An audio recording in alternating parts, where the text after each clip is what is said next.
Hi hello friends, welcome to ಜಯಾಲಾಕ್ಸ್. ನಾನಿವತ್ತು gobi fry ಮಾಡೋದು ತೋರಿಸ್ತಾ ಇದ್ದೀನಿ. ಇದಕ್ಕೆ ನೀವು ಸಾಯಂಕಾಲ ಸ್ನ್ಯಾಕ್ಸಿಗೂ ತಿನ್ಬೋದು, ಇಲ್ಲಾಂದ್ರೆ ಊಟದ ಜೊತೆ ಸೈಡ್ ಡಿಶ್ ಆಗಿನೂ ತಿನ್ಬೋದು. ಬನ್ನಿ ನೋಡೋಣ ಹೇಗೆ ಮಾಡೋದು ಅಂತ. ಸ್ವಲ್ಪ ನೀರು ಹಾಕೊಂತ ಇದ್ದೀನಿ. ಗಾರ್ಲಿಕ್ ಪೇಸ್ಟ್ ಅಂದ್ರೆ ಬೆಳ್ಳುಳ್ಳಿ ಶುಂಠಿ ಪೇಸ್ಟ್ ಹಾಕ್ತಾ ಇದ್ದೀನಿ. ಇಲ್ಲಿ ಸೋಯಾ ಸಾಸ್ ಸ್ವಲ್ಪ ಹಾಕ್ತಾ ಇದ್ದೀನಿ, ಸ್ವಲ್ಪ ಸೋಯಾ ಸಾಸು, ಸ್ವಲ್ಪ ವೆನಿಗರು, ಸ್ವಲ್ಪ ಬ್ಲಾಕ್ ಪೆಪ್ಪರ್ ಪೌಡರ್ ಅಂದ್ರೆ ಕಾಳು ಮೆಣಸಿನ ಪುಡಿ ಹಾಕ್ತಾ ಇದ್ದೀನಿ. ಯಾಕಂದ್ರೆ ನಾನು ಸ್ವಲ್ಪ ಚಿಲ್ಲಿ ಪೌಡರ್ ಹಾಕ್ತೀನಿ. ಇಲ್ಲಿ ನಾನು ಚಿಲ್ಲಿ ಪೌಡರ್ ಒಂದು ಸ್ವಲ್ಪ ಹಾಕ್ತಾ ಇದ್ದೀನಿ. ನೀವು ನಿಮ್ ಟೇಸ್ಟ್ ಪ್ರಕಾರ ಹಾಕಿ, ಖಾರ ಎಷ್ಟು ತಿಂತೀರೋ ಅದ್ರ ಮೇಲೆ ಡಿಪೆಂಡ್. ರುಚಿಗೆ ತಕ್ಕಷ್ಟು ಉಪ್ಪು ಹಾಕಬೇಕು. ಫಸ್ಟ್ ಇವೆಲ್ಲ ಲಿಕ್ವಿಡ್ ನ ನಾವು ಮಿಕ್ಸ್ ಮಾಡ್ಕೋಬೇಕು. ಇಲ್ಲಿ ಮೈದಾ 2 ಸ್ಪೂನ್ ಹಾಕ್ತಾ ಇದ್ದೀನಿ. ಮೈದಾ 2 ಸ್ಪೂನ್ ಹಾಕಿದ್ರೆ ಅಕ್ಕಿ ಹಿಟ್ಟು 1 ಸ್ಪೂನ್ ಅಂದ್ರೆ ಅದ್ರ ಹಾಫ್. Corn flour 1 spoon. ಈ ಲಿಕ್ವಿಡ್ ಅಲ್ಲಿ ನಾನೆಲ್ಲ ಮಿಕ್ಸ್ ಮಾಡಿದ್ದೀನಿ. ಇವಾಗ ಇದು ಗಟ್ಟಿ ಇದೆ. ನಾವಿವಾಗ ನೀರು ಹಾಕಿ ಮಿಕ್ಸ್ ಮಾಡಬೇಕು. ಸ್ವಲ್ಪ ಸ್ವಲ್ಪ ಹಾಕ್ತಾ ಮಿಕ್ಸ್ ಮಾಡಬೇಕು, ಒಂದೇ ಸರಿ ನೀರು ಹಾಕಬಾರ್ದು. ನೋಡಿ, ಕನ್ಸಿಸ್ಟೆನ್ಸಿ ಇಷ್ಟು ಬರಬೇಕು. ಈ ತರ ಕನ್ಸಿಸ್ಟೆನ್ಸಿ ಇರಬೇಕು, ಗಟ್ಟಿ ಇರಬಾರ್ದು, ತುಂಬಾನೇ ನೀರಿರಬಾರ್ದು.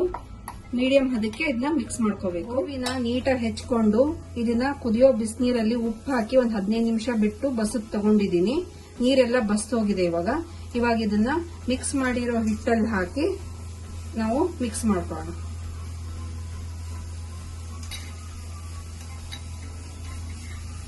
ಇದನ್ನ ಈ ತರ ನೀಟಾಗಿ ಹಿಟ್ಟು ಕೋಟ್ ಆಗೋ ತರ ಮಿಕ್ಸ್ ಮಾಡಬೇಕು. ನಾನಿಲ್ಲಿ ಎಣ್ಣೆ ಕಾಯ್ಲಿಕ್ಕೆ ಇಟ್ಟಿದ್ದೆ. ಎಣ್ಣೆ ಕಾದಿದೆ. ಇವಾಗ ಸ್ವಿಮ್ ಅಲ್ಲಿ ಇಡ್ಬೇಕು. ಕಾದ್ಮೇಲೆ ಗ್ಯಾಸ್ನ ಸ್ವಿಮ್ ಅಲ್ಲಿ ಇಟ್ಟು ಇದನ್ನ ಒಂದೊಂದಾಗಿ ಎಣ್ಣೆಲಿ ಬಿಡ್ಬೇಕು ನಿಧಾನಕ್ಕೆ. ನೀವು ಫಸ್ಟ್ ಲಿಕ್ವಿಡ್ಗೆ ಹಿಟ್ಟು ಕಲಸೋದ್ರಿಂದ ನೀವು ಡಬಲ್ ಫ್ರೈ ಮಾಡೋ ಅವಶ್ಯಕತೆ ಇಲ್ಲ. ಕ್ರಿಸ್ಪಿ ಆಗಲಿಕ್ಕೆ ಎಣ್ಣೆಲಿ ಸಿಂಗಲ್ ಫ್ರೈ ಆದ್ರೆ ಸಾಕು.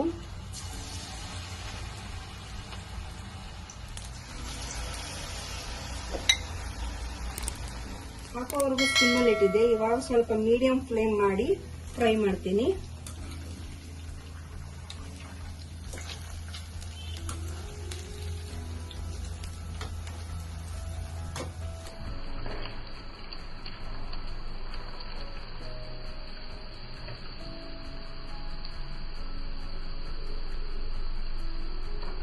ಫ್ರೈ ಆಗಿದೆ.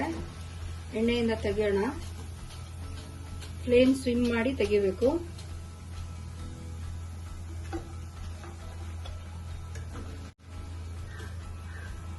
ನೋಡಿ, ಇವಾಗ್ಲೇ ಕ್ರಿಸ್ಪಿ ಸೌಂಡ್ ಎಷ್ಟು ಚೆನ್ನಾಗಿ ಬರ್ತಾ ಇದೆ ಅಂತ.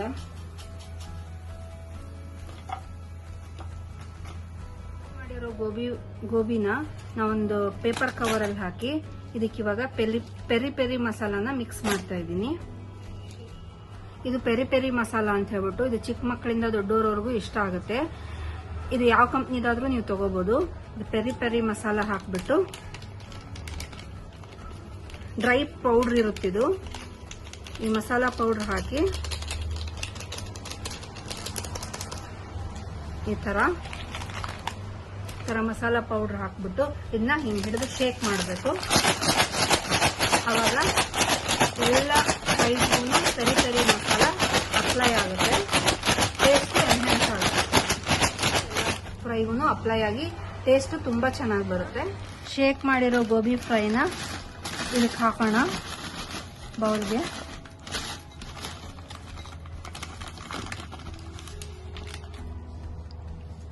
ನೋಡಿ, gobi fry ready. Gobi fry ಕ್ರಂಚಿಯಾಗಿ ಎಷ್ಟು ಚೆನ್ನಾಗಿದೆ ಅಂತ. ಸೌಂಡ್ ಎಷ್ಟು ಚೆನ್ನಾಗಿ ಬರ್ತಾ ಇದೆ ನೋಡಿ. ಇದ್ರ ಮೇಲೆ ಗೊತ್ತಾಗುತ್ತೆ ಅದು ಕ್ರಿಸ್ಪಿ ಆಗಿದೆ ಅಂತ.